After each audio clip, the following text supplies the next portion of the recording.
जय माता दी। ओम दुम दुर्गाए नमः। आप सभी कमेंट में जय माता दी अवश्य लिखिएगा। आज है चैत्र नवरात्रि का पहला दिन और चैत्र नवरात्रि के पहले दिन माँ शैलपुत्री की पूजा अर्चना की जाती है।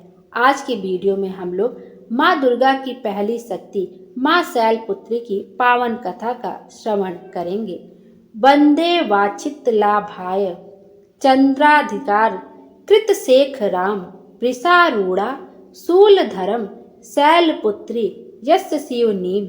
नवरात्रि में दुर्गा पूजा के अवसर पर दुर्गा देवी के 9 रूपों की पूजा उपासना बहुत ही विधि विधान से की जाती है।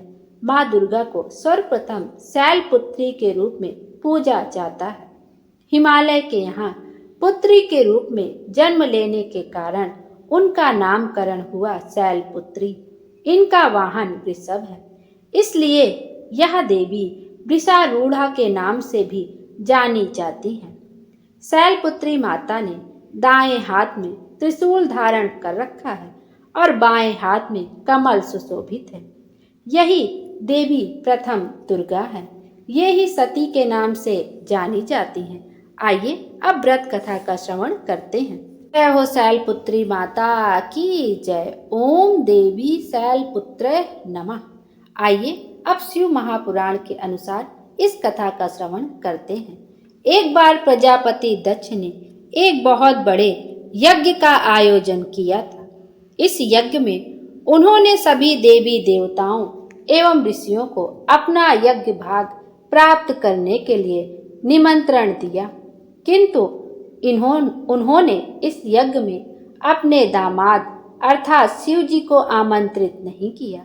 जब यह समाचार माता सती ने सुना कि उनके पिता ने एक अत्यंत विशाल यज्ञ का अनुष्ठान कर रहे हैं, तो माता सती का मन भी उस यज्ञ में शामिल होने के लिए व्याकुल हो उठा।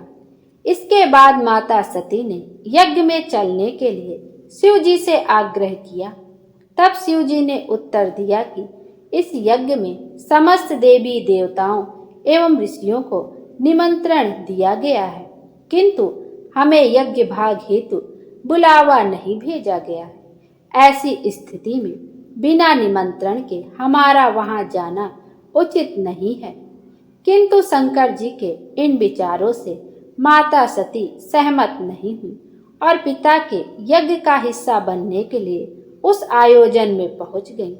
लेकिन पिता प्रजापति दक्ष ने उनके उस आयोजन में आने की उपेक्षा की तथा शिव जी के लिए अपमानजनक शब्दों का प्रयोग किया। अपने पिता द्वारा अपने पति का यह अपमान देखकर माता सती का मन पश्चाताप, क्षोभ एवं क्रोध से भर उठा और वह इस दुर्व्यवहार को सहन नहीं कर सकी। उन्होंने उसी क्षण योग्न अग्नि द्वारा स्वयं को भस्म कर लिया।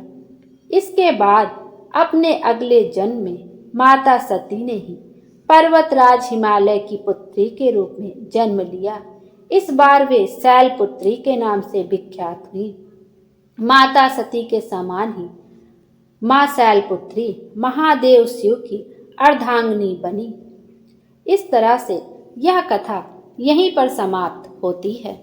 जय हो शैलपुत्री माता की जय। माता शैलपुत्री स्वरूप में अत्यंत कठिन तपस्या करके महादेव को पति के रूप में प्राप्त किया था। इसीलिए यह मान्यता है कि माँ की कृपा से कन्याओं को उत्तम वर की प्राप्ति होती है, साथ ही सफल दाम्पत्य जीवन का आशीर्वाद भी मिलता है।